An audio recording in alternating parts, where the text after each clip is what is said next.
Welcome to another edition of the Inspired Stories podcast, where leaders share their experiences so we can learn from their successes and be inspired by how they've overcome adversity. As you listen today, let one idea shape what you do next.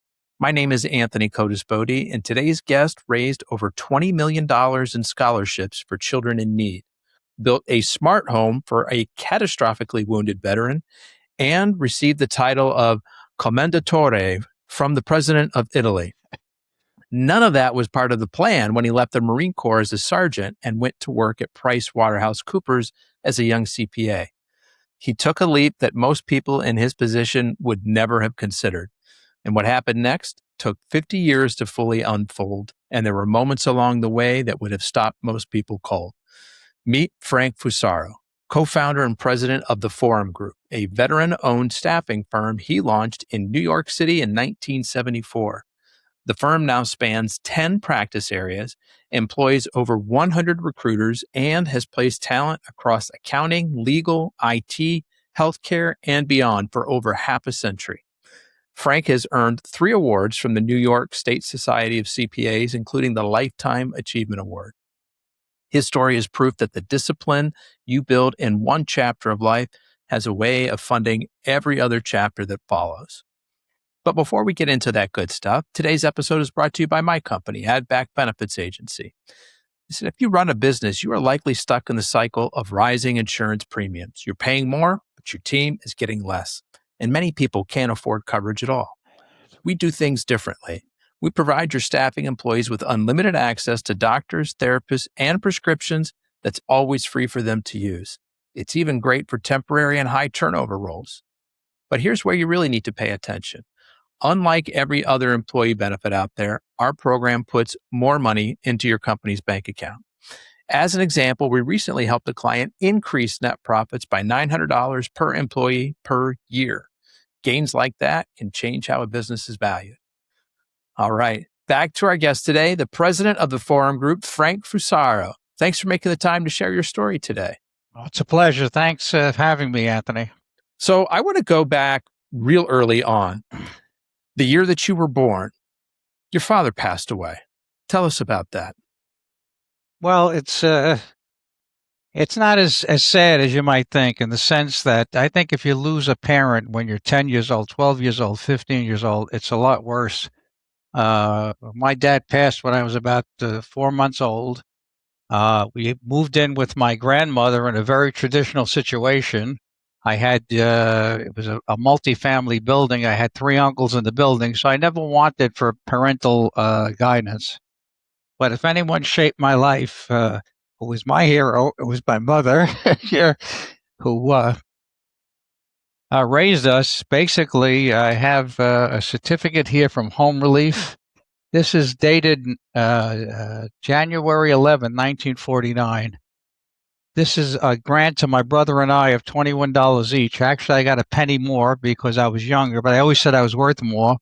And she got about $30. It was a total of about $75 a month. But I don't remember missing anything or wanting anything. When I was 8 or 9 years old, my mother remarried it was a dock boss on Pier 11 in Brooklyn.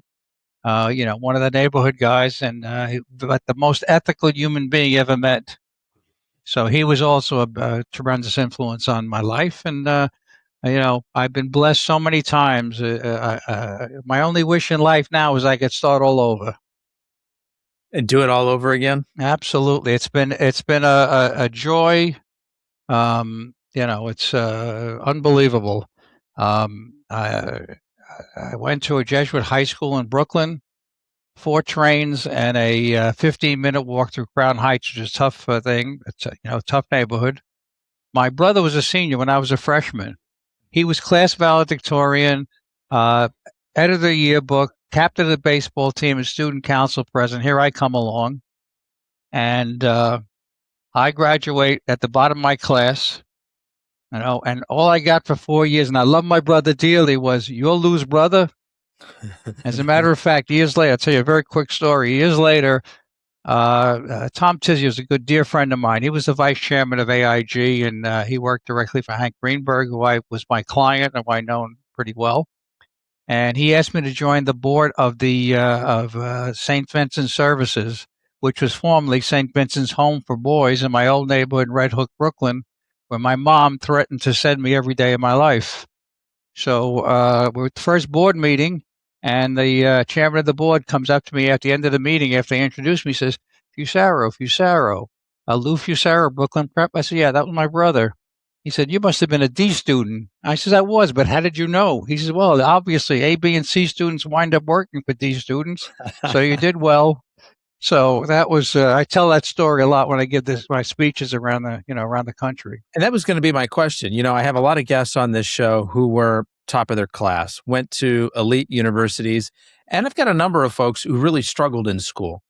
It just wasn't for them. Maybe there was some undiagnosed ADHD, which didn't really exist nothing at the like time. That. It was learning disability.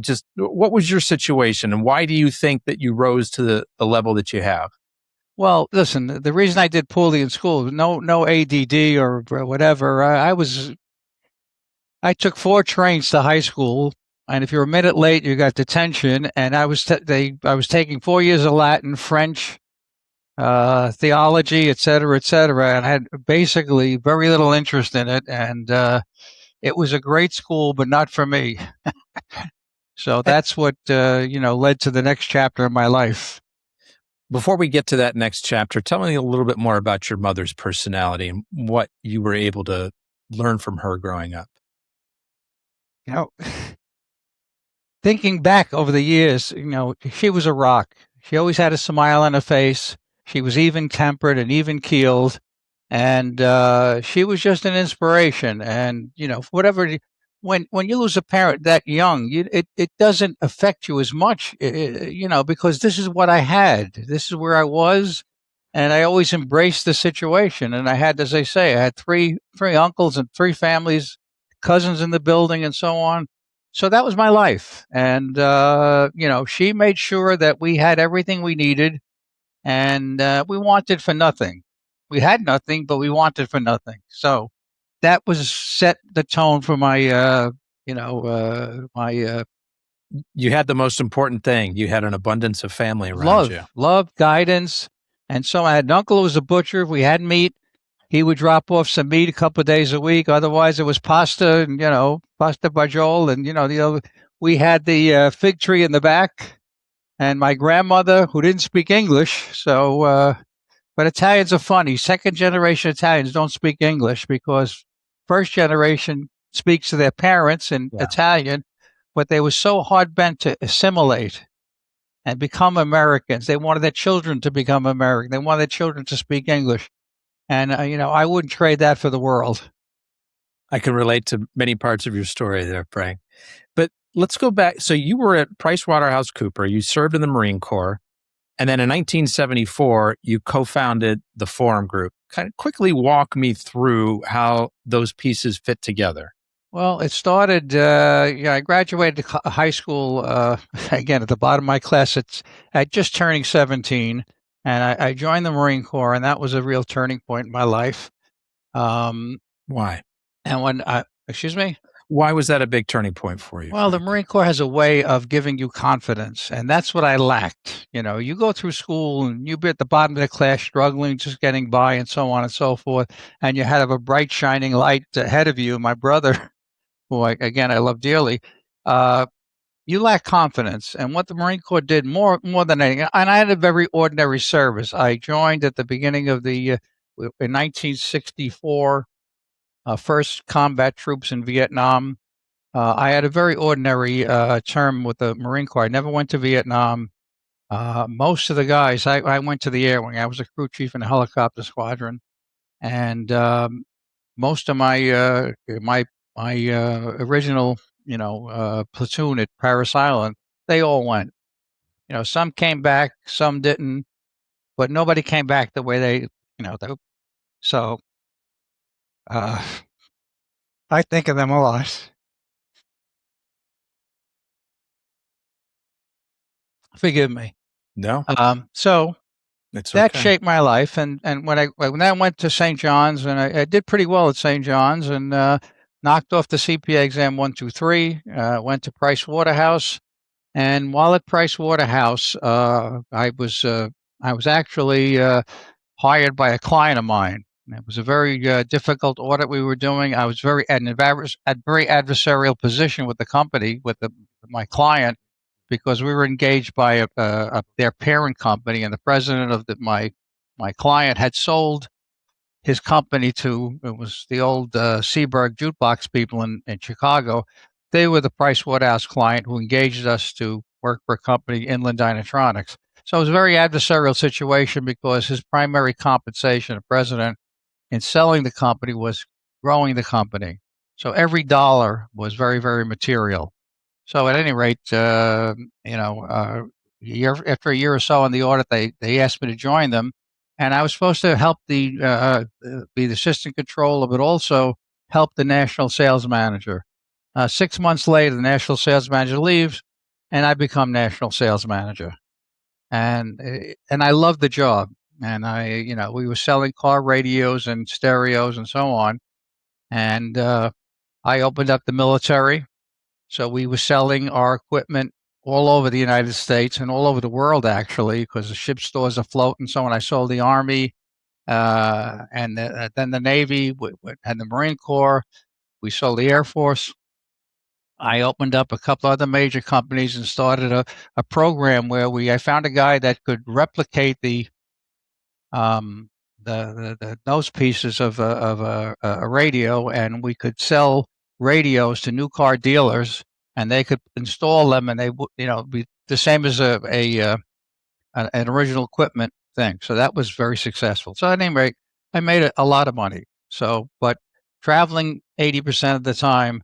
Problem with my wife, my dear wife. We're married 53 years, Carol, and the travel was getting to me, but I could never replicate the job because I didn't have the experience to warrant that job.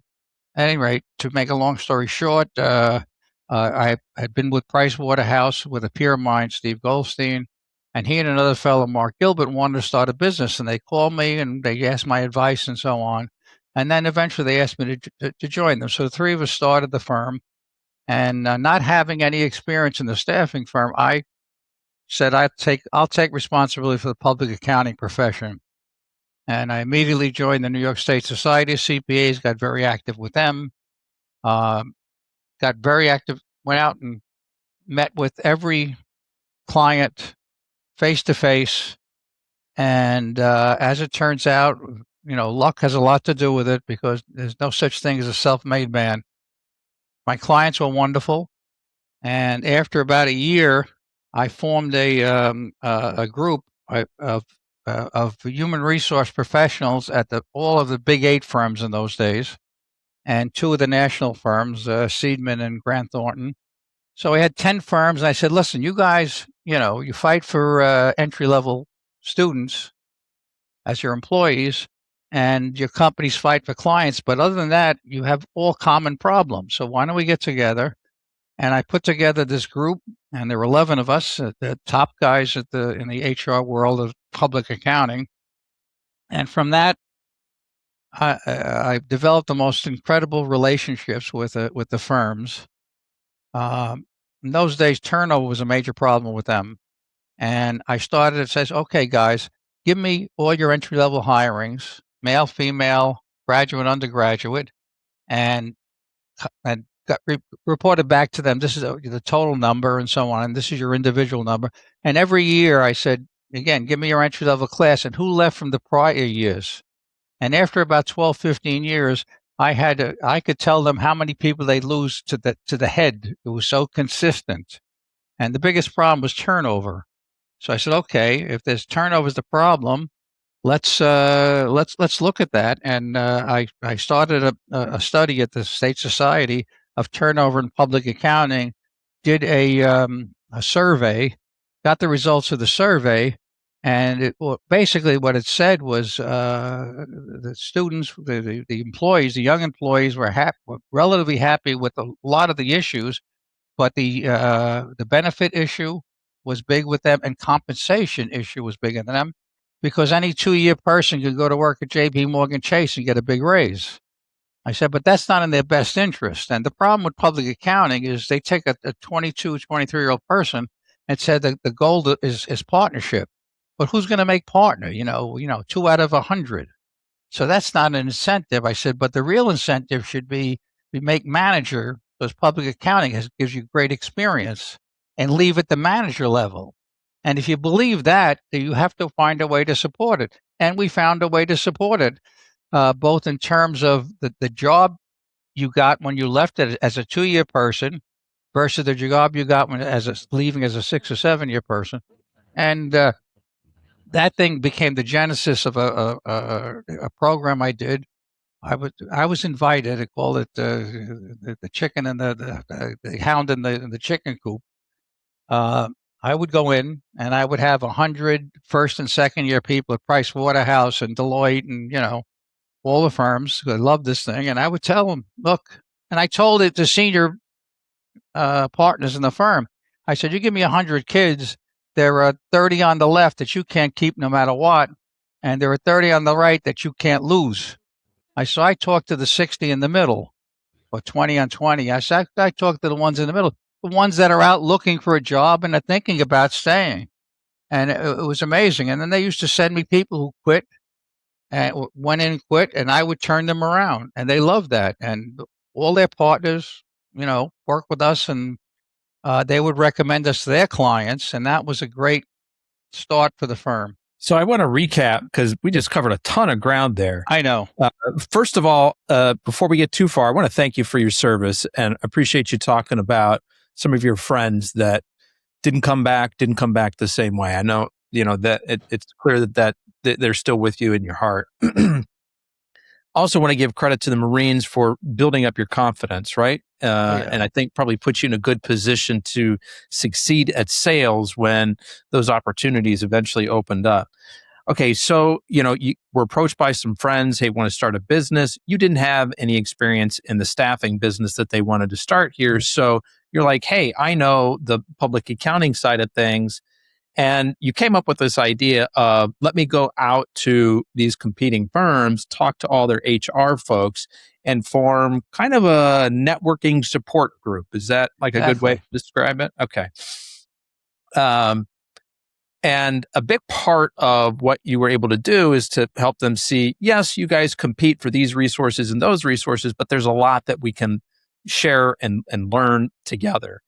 And big thing that you wanted to do was to try to reduce the turnover that was taking place, as well as support all of these young new accountants that are coming into the field, right? Help them sort of find the right path forward. And how have I done here? What did I miss? No, that's a very good summation. The thing was, the funny part about it is the day after I did this, I'd get 20 resumes from the audience, and they were very valuable candidates because all the firms wanted 2 and 3 year people out of public accounting. And I would get in touch. I would counsel them, and I'd tell them again, I think the best bet is to, stay 6, 7 years experience wise and so on and so forth. But if you just can't do it because it's very demanding. Let's see what we can do. And that was, so we had the candidates and the client, my CPA firms. I said, I'm not going to charge you for the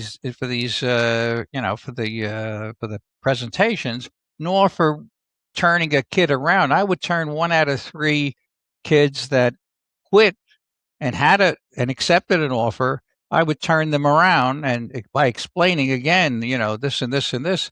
And I had people years later, partners in the CPA firms, Frankie, your lecture, it changed my vista. My goal became get that 6 or 7 years in. By the time I did that, the work got better, the responsibility got better. But in the meantime, I would meet all the partners in the CPA firms, and they would send their clients to me. And when I was recommended by the partner on the job, I was no longer just a recruiter. I was a consultant to them. And that's how we developed so many clients. And that was a real benefit. But the bottom line is you never know where you're going, because I didn't know what the hell I was doing when I did this. Okay. I just said, This if I'm wasn't like a well thought out strategy. I'm going to do absolutely X not. and Y is Life's going to not happen for me. necessarily that. I think I have good forward thinking, but I didn't know what I was doing. Okay. But you throw yourself in. And I said, I knew if we're going to, who needed us? We're a brand new staffing firm, and these clients were dealing with all the other firms and so on, the Robert Halfs of the world and so on and so forth. So I said, the only way I got to meet these people and I got to tell them. But they saw a young kid who was a CPA, and we produced. Listen, we worked 10, 11, 12 hours a day every day of the week in those first 2 or 3 years. I wonder what listeners could take away from your experience in this model, right? A lot of business development folks, a lot of folks in sales. What do you think is sort of the repeatable part of this strategy? I think people do business with people they like. Okay? They all have choices. If you're in the insurance business, 1,000 insurance agencies out there, But if you get in front of them and you like them and you could bring value to what they're doing, not only in my case, it was not only, the CPA firms, placing people with them and giving them value that way because they needed the people desperately, but also helping them to retain their staff. And in doing so, I got a boatload of candidates. And I told them, I said, that's the reason. I said, if I travel for you, I'll charge you. When I traveled all over the United States, I had to curtail that because it was taking me out of the office too much. But it was a great message for them. So, we got very lucky with that. So the bottom line was, you got to try. You got to go out there. You got to knock on doors. You have to be persistent. If you're going to sell, you got to be persistent. And you have to reflect on what value you could give your client and what makes you different. I was a CPA. Most of my competitors weren't CPAs. Okay. And then once I started doing the lecture series at every, we have state society conferences, and I joined the board. They asked me to join the board. At one point, they asked me to be president. I said, well, I can't be president. I don't even practice accounting anymore. I can't be president of a 40,000 person, society. But and again, joining these organizations, okay? Nobody does anything in these organizations. So all you have to do is stick your hand up and say, I'll do, and you become a star. So that's another thing I advise young people, whatever their business is, stop going home and watching Netflix, okay? Find a charity, find a nonprofit organization where you see that these are potential clients. These are people I want to get to know. The most important clients I ever had, I found from the charitable work I did, whether it was Catholic Charities, Brooklyn, Queens, or the Columbus Foundation, or the Thalassemia, Cooley's Anemia Foundation. That's where I met my most critical clients. Let's talk a little bit about the philanthropic work that you've done. We mentioned in the intro, you've raised over $20 million through the Columbus Citizens Foundation Adopt a Scholar program. It's a staggering number. How did that initiative start? Well, again, it starts on a shoestring. Okay, I was on the board of the Columbus Foundation when we had about 400 insane Italian American people, very proud of their heritage, very family oriented. And as I joined, I noticed every year or two they'd send out a letter about scholarship giving and so on and so forth. And they'd, somebody send a check for 200, 500, and they'd collect a few $1,000s and parcel a scholarship effort, and give 3 or 4 scholarships. Okay. I said, this is, so I'm thinking about this, and I said, you need a program. Okay. You need something that you can sit in front of a person, as I did with the CPA firms. So I envisioned this Adopt a Scholar program where we'd ask a person to donate either a 4-year scholarship or a perpetual scholarship. A 4-year scholarship was $25,000 that they could pay over 4 years, but we'd rather have the money up front. And a perpetual scholarship was $100,000. And again, I didn't know this would work, but I went to the president at the time and I said, I want to do this. It took me 2 or 3 times to convince him, and all I needed was to do a brochure. So I did a brochure, and I went back to the board. I was on the board at that time. I think it was treasurer of the foundation. And I asked them for their input on my thing. And they said I had a young woman in a dressed in a cap and gown on the front, and the only comment I got is she doesn't look Italian. I said I'll put a mustache on and she'll look Italian. At any rate, the first day I do this, I go to Mario Gabelli, and Mario says I'm a big supporter of Fordham Prep. I said the high schools are important, and he says I'll do $300,000. Wow. Then I call up Larry Oriana, who I didn't know. I knew Mario. These are both members. And Larry said, "What did Mario do?" We went to college together. I said, "Mario did 300."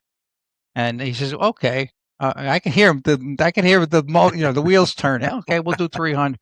I'll do 300. That's 600. Mario calls me up later in the day, and I hardly knew him because I was still a kid. He said, "I want to do 20 scholarships at Fordham Prep." But I said, "Matt, that's $400,000. Okay, we'll do 400. So I said, "Well, screw it." I call Larry up, and Larry, I'm sorry to do this to you, but you asked me, and he did 400. He did 400, and I put in 100. We had $900,000 on day one, and then I would go with my little brochure. We sent a brochure to 400 members, and every time I saw a member, I would, would say, "Hey, well, we the other thing."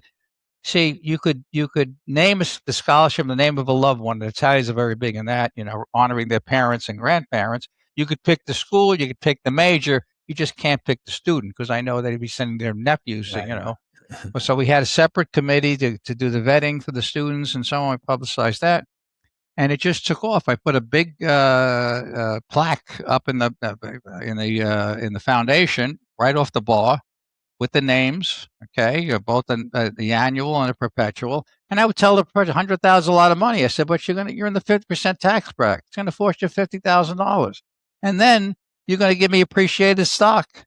Okay, so the capital gains, that stock might be worth, $1,000, but if you sell it, you got to pick up $200-300 of capital gains. Sorry, Frank. Explain what you're talking about with the appreciated stock. Okay, if you have a shares of stock that you purchased for $500 and now they're worth $1,000, if you sell it, you have to pick up $500 in capital gains. Yeah, your basis, right? Yeah, your basis is okay, and then the $100, the 100 is 20%. So that's only worth $900 to you. But if you give it away, it's $1,000. You get $1,000 deduction. Got it. So if you have a stock that's worth 50,000 that you bought at 50,000, now it's 100,000 because you guys were fairly well off. Then it's serious money. So that you give appreciated securities. I've used that, so it took the bite out of it. And once I start to put the bulletin, put their name on a plaque, then it just rolled from there. And I got it up to $12 million. And we brought in a terrific fellow, a lifelong friend of mine, Dave Yomarini, as executive director. And his background was sales. It was not sales. It was giving, philanthropy. And he was with us about 10 years and did about $1 million a year. So it was, by the time we got done, It was kind of in the $22 million bracket. And the other thing I did was we had Grand Marshal, Columbus Day Parade. I ran the Columbus Day Parade for 10 years. In New York City. I didn't know what the hell I was doing, but we got Emmy awards every year we ran it. I ran it, Emmy nominations. Never won because Macy's Thanksgiving. I didn't realize they gave out Emmys for parades. No, they give out. It's local stuff. Okay, got it. And but the Macy's would win every year. I mean, they had probably a $20 million, $30 million budget. I didn't have a dime. I had a 75-year-old woman helping me, one of the employees. But we did I went to the Broadway theaters. We had Columbus Day is always on a Monday, which is a dark day. And I got 3 or 4 Broadway shows every year, okay, to come in and do a number during the parade. Because the parade was floats and high school bands and so on and so forth. One of the things the other thing I did was important. I'll just take a second. Is you're gonna have to edit this down. I apologize, but let it roll. Okay, but we had Frank Sinatra's Grand Marshal, Sophia Loren. Just every year. but all we got from them was a bill from the Waldorf. Okay. I said, this is nuts. So the first person I went to was Ken Langone. And I said, Ken, I want you to be, first of all, I want you to be a member. And I want you to, be Grand Marshal of the Parade. He was very, very proud of his Italian heritage. He's absolutely frank. He said, what do you want? It's $1 million. He said, okay. Oh, that's pretty good start. And then we always had honorees, and I always had been a past honoree. We never asked the honorees for money. I said, okay, if you want to be Grand Marshal, that's $1 million, and if you want to be honoree, it's you got to raise, give or get. You can raise it, whatever you raise, whether you raise it, whether you write a check. That was $250,000, and for 11 years in a row, 12 years in a row, I had Mario Gabelli, I had Bob LaPenta, all very senior guys, very philanthropic, and we raised. In some years, I had one honoree that raised $800,000 on top of so between $1 million and $1.5 million. So we started the weekend, Columbus weekend, with $1.5 million to $2 million. Where do those funds go then? Ultimately? Excuse me? Where do those funds go that you raised? That went to the scholarship program. Got it. Okay. So when I was president, we got up to 600 kids in the scholarship program. 600. That's tremendous. Now, tell us about the Tunnel to Towers board. This is another area where you've raised a lot of money for a cause near and dear to your heart. Well, what was happening is we're coming up on our 50th anniversary. And I told my son, Chris, who then was transferring, I was becoming CEO of the company, and I was phasing out, after 50 some odd years. Fortunately, he's better than me. So it worked out very well. Okay, so I had no problem. For a couple of years, I bring him in. Every decision that was made, he was involved in. And the last 2 years before I retired, if we disagreed, which was rare, his way won. I said, because you're going to run the company. And I told him, they're going to see you. Don't think you're the prince, because you have to win over your employees, and you have to show them that you've got what it takes. And I'll tell you, he's in the office every day. And now the only people in our office today are administrative people. Everybody's all over the United States working from home. All your recruiters, all your salespeople. Yeah, all the recruiters. And they're salespeople, so you can't force them to come in because they can go someplace else. Everybody wants them. They all get, try to get recruited by other firms. So at any rate, I said to Chris, you know something? I don't want to have a black tie or a big party or something like that. I want to do good, okay? And do good. And turns out that Sal Cassano, who was the deputy chief of the New York Fire Department on 9/11, okay, got pretty banged up. But, he went down to the towers with 5 others. Chief Gansey was his boss, and all 5 perished. Here we go again. Sal set up at Gansey's command. He set up a command post outside trying to direct everything, which was chaos. And when the South Tower came down, he got hit. He wound up in the hospital getting last rites from the cardinal. And he said he got up, dressed me, went back to the towers, and didn't get home till the night of September 12th. He had 3 broken ribs, and he refused to leave. We were kids together in the old neighborhood. So he was one of the founders with Frank Siller, an amazing individual. And, I thought about that. And I thought about, that those guys back in Vietnam. And, sometimes I felt like, why didn't I go kind of thing. So I met with Frank, and I said, with Chris, and I said, we want to do something. We want to raise some money. I said, maybe I could raise $300,000 over 2-3 years. He said, fine, go out and do it. And I made a list of all my guys that I play golf with, all the people at the Columbus Club, and and everybody else I knew, and started calling them one after the other. I also called one of my contacts, a terrific guy at American Express. And at the end of the day, we've done this for the 3rd year. We just hit the $5.4 million mark on that. Wow.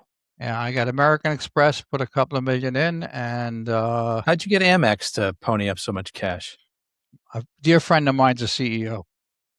But that he's not the type of guy that would do that if it wasn't worthwhile. He bucked it to their philanthropic committee, but Tunnel to Towers makes such a compelling argument. And where the does the work money that they're go? doing- Explain that part to us, Frank. Well, it started with Frank, little nothing in Staten Island. Okay, it's 9/11. Frank's brother died in the towers. So this family got together. This guy was he heard about it. He was on his way to play golf that morning, and he heard about it. He went back to his firehouse. They had all responded at that point. He took 60 pounds of equipment and drove back and got to the Battery Tunnel, which the Manhattan side is about maybe half a mile from the towers, and it was closed. He strapped his equipment on, ran through the towers into the North Tower, I believe, and never came out. So the family, so they started this little nothing, and they got to Mayor Giuliani. They said, we want to do something symbolic, and they started a run through the Battery Tunnel. And they actually today, every year in September, they close the Battery Tunnel on a Sunday, and last year they had 40,000 runners. Wow. It's chaos. It's complete. All of Lower Manhattan closes. Imagine this. When you come out of the tunnel, there's 325 firefighters with pictures of everyone that died. And he feeds every one of them. When you come out of the tunnel and you finish the race, okay, it's a race or a walk, whatever it is, he's got food trucks and food stands set up and a concert. It's just, it's amazing. So toward the beginning, Hurricane Sandy came. He helped some people from Staten Island. There was a Staten Island, the first double amputee or quadruple amputee that survived the war was in Walter Reed. He was a Staten Island guy, went to visit. The guy had no arms, no legs. And Frank looked at him. He says, where do you live? I said, I have an apartment. We're going to build you a home. So he was the first one. And it's a smart home. So there's technology in there that everything it's just unbelievable. Well, to fast forward, they've done what started with catastrophic injured veterans. Okay.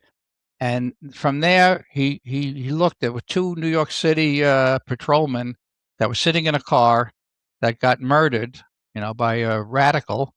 And he went to them and he said, "Okay, we got to help you. We're gonna give you a home, not a smart home, to the spouses, but a home, and then another one, and then another one. And either he would pay off the mortgage if they had a home, or build them a home.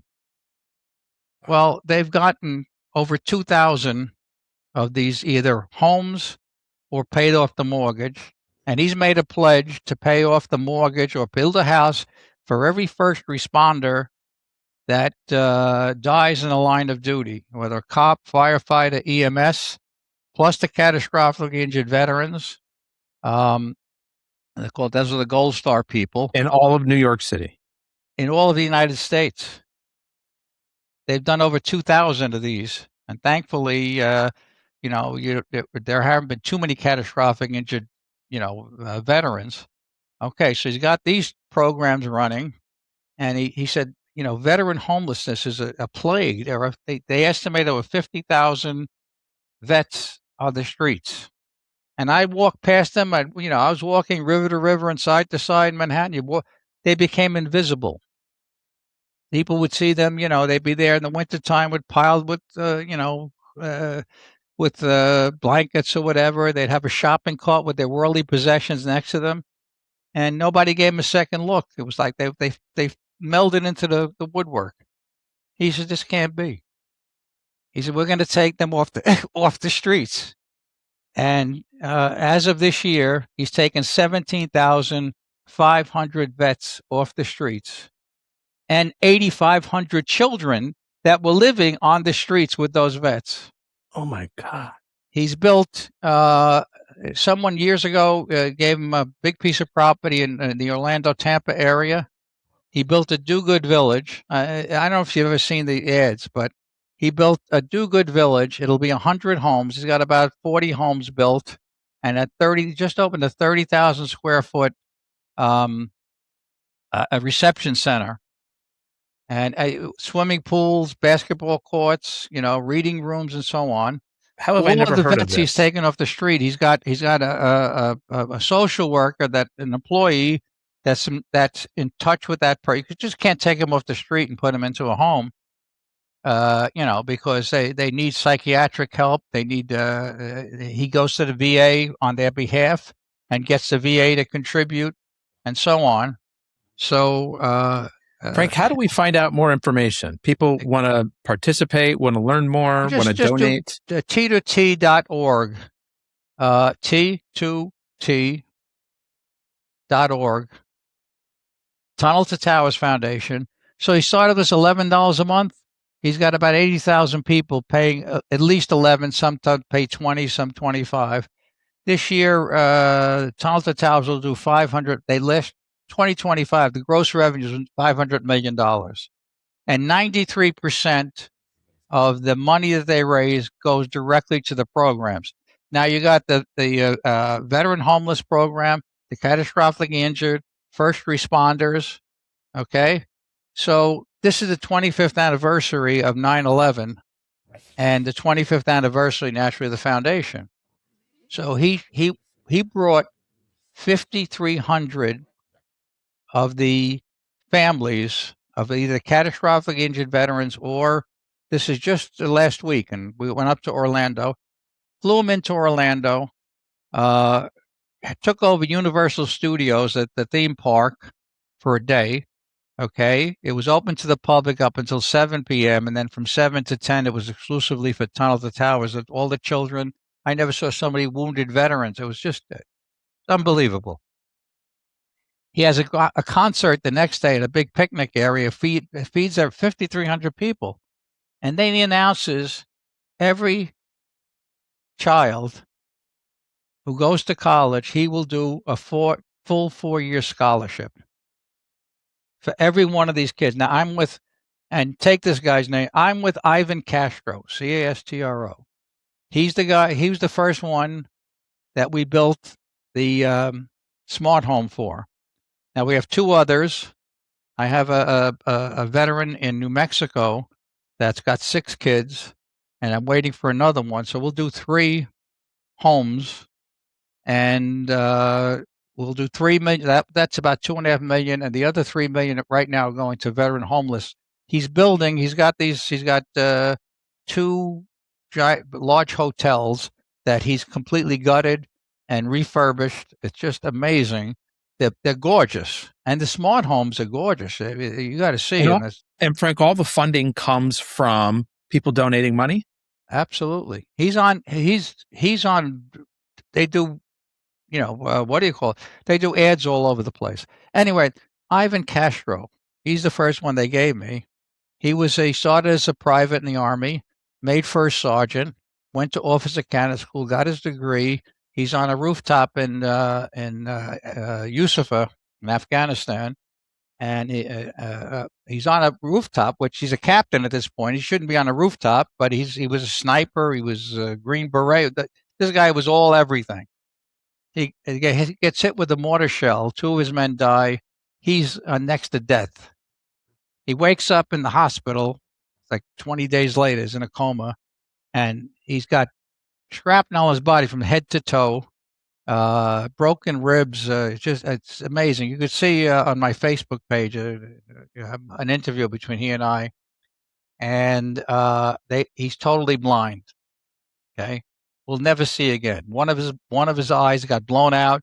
The other, the ocular nerve, whatever, was cut off. So they tell him he'll never see again. So the Army comes and says, okay, you're fully disabled, going to be a disabled, veteran, da-da-da-da-da-da. He says, no.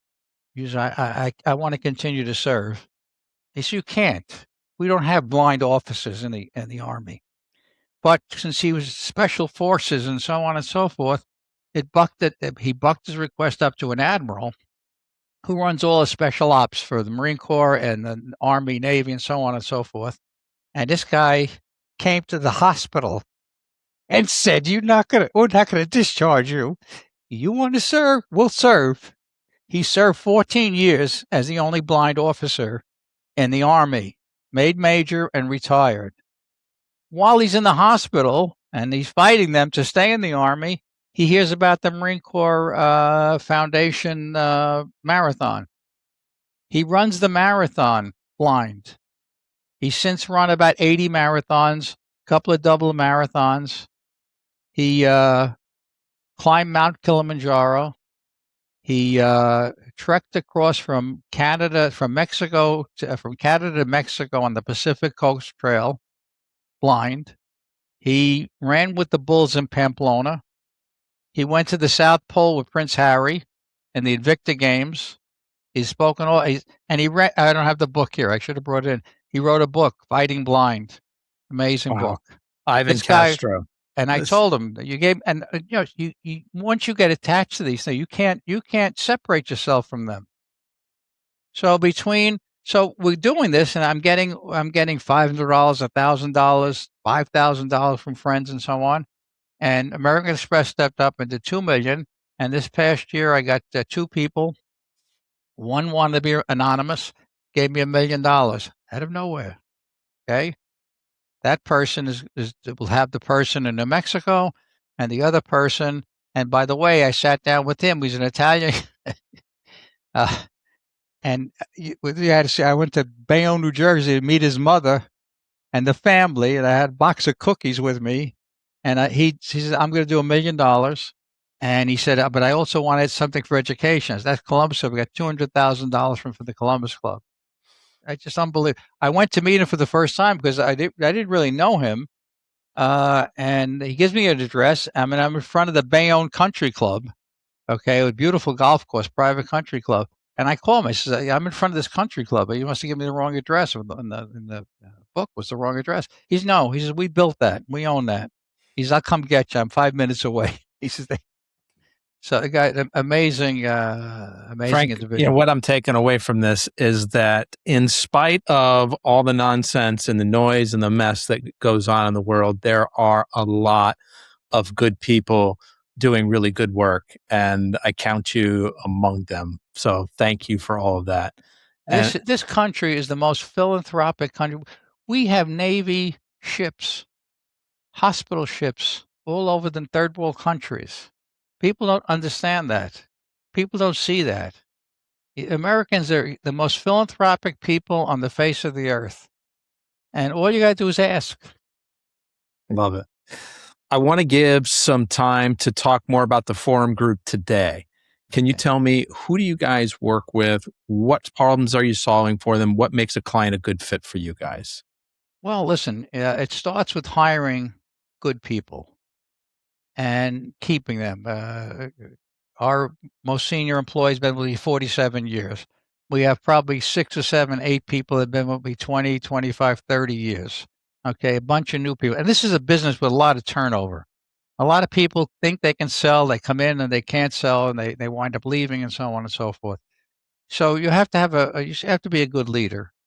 And what the Marine Corps taught me is you never ask a person to do something that you wouldn't do or you haven't done. And you have to be the first one in the office and the last one out. And you have to take care of them. If you treat people well, they'll stay. Okay? Now, a couple will leave to maybe 2 or 3 left to start their own firm. We understand that. Okay?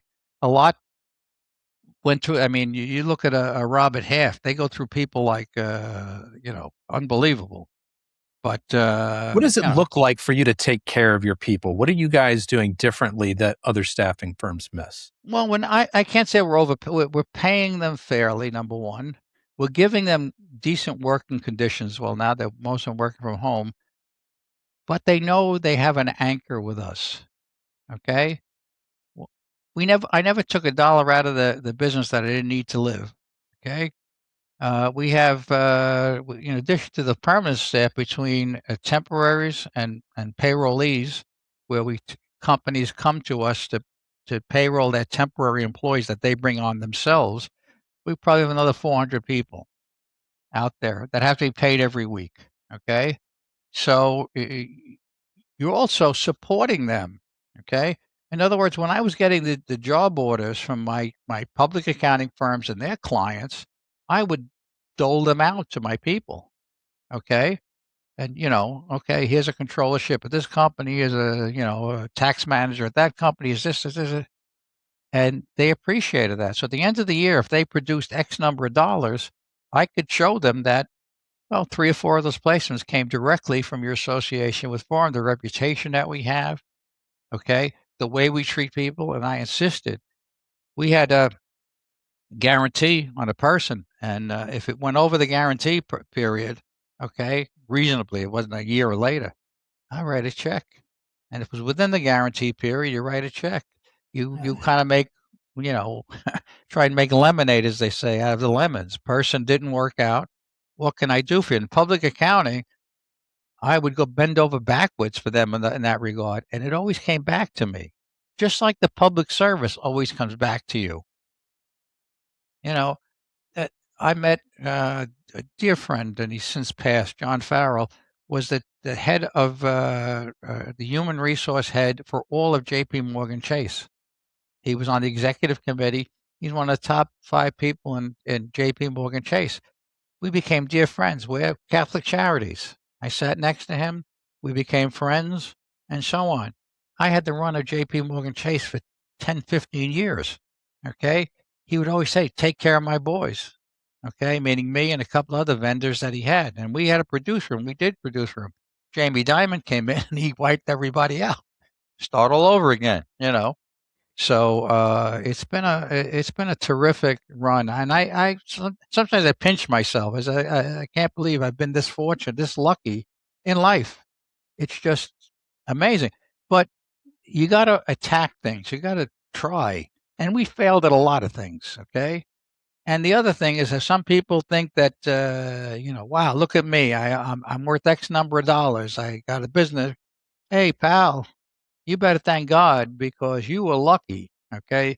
I worked hard, but I was fortunate. I was the right place at the right time. Okay. I had 2 partners. One got a divorce and he just lost it. And the other, Steve Goldstein, a good friend of mine, was still good friends.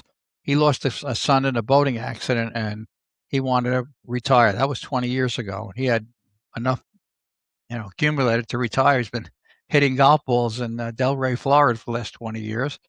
And, but it was never the money. It was always, it was in my case, it wasn't the quest for success. It was the fear of failure. When you grow up like I grew up, I still can't, I always say, I'll give it away, but I won't pee it away. In other words, we're going to, my wife thinks I'm crazy. Okay. We're going to take a river cruise in June with dear friends of ours. They're going to fly. My wife flies business class. I fly coach, which is the stupidest thing in the world. But I said, hey, it's an 8-hour trip. What do I got to pay an extra to?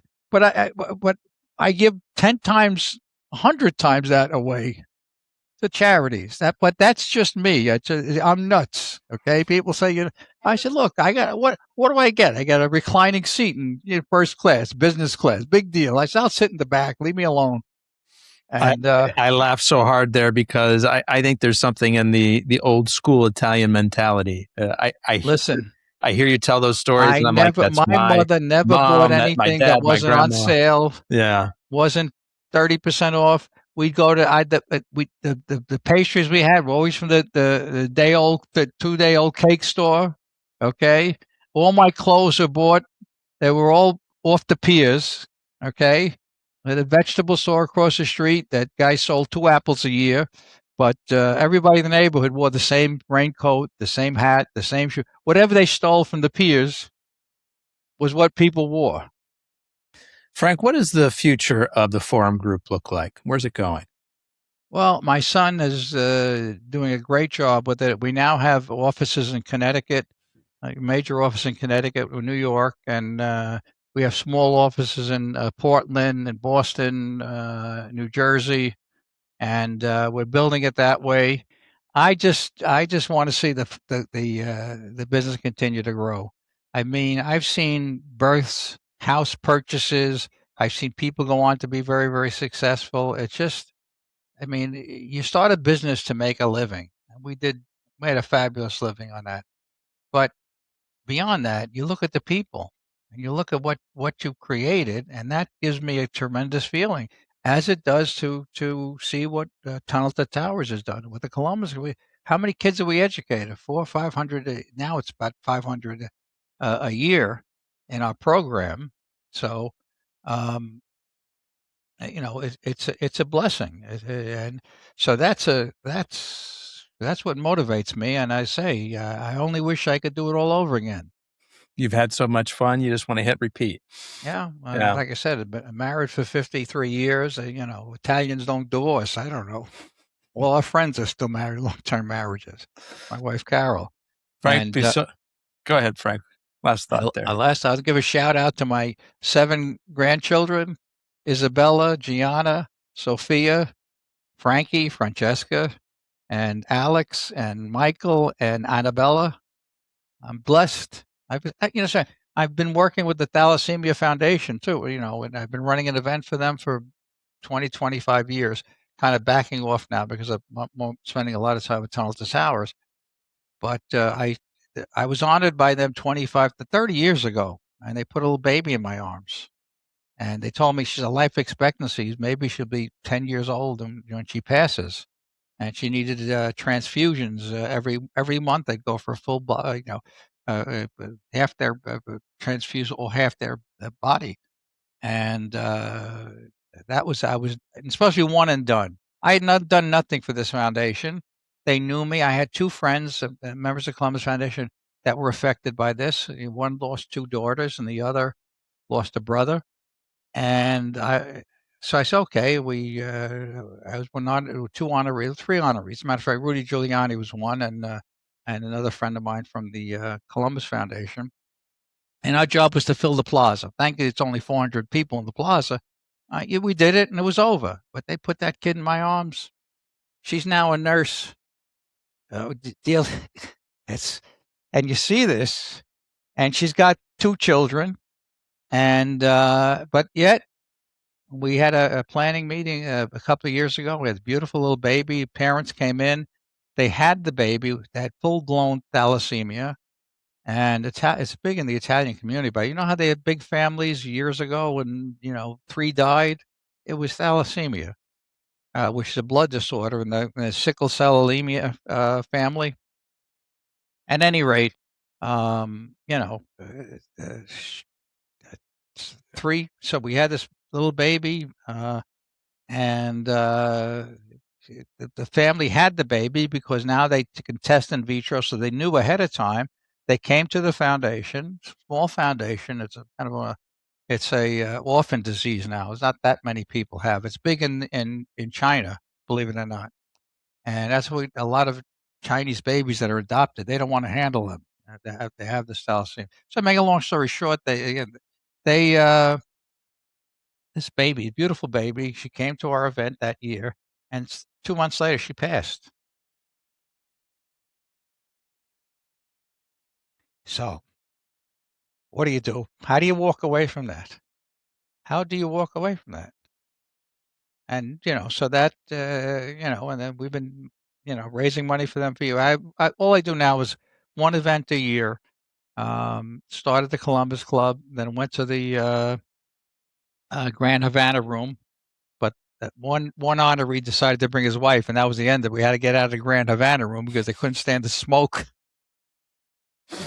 So we had to move it over to Pier 17. All right. And I called my good friend Sal Casano. I said, I want your fireboat to send the fireboat, and they did the whole 9 yards because it was Pier 17 in Manhattan.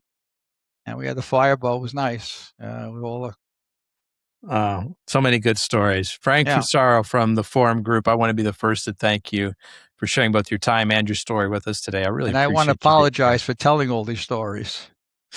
I won't accept that apology. Folks, that's a wrap on another episode of the Inspired Stories podcast. Thanks for learning with us. And if one thing stood out, put that into action today.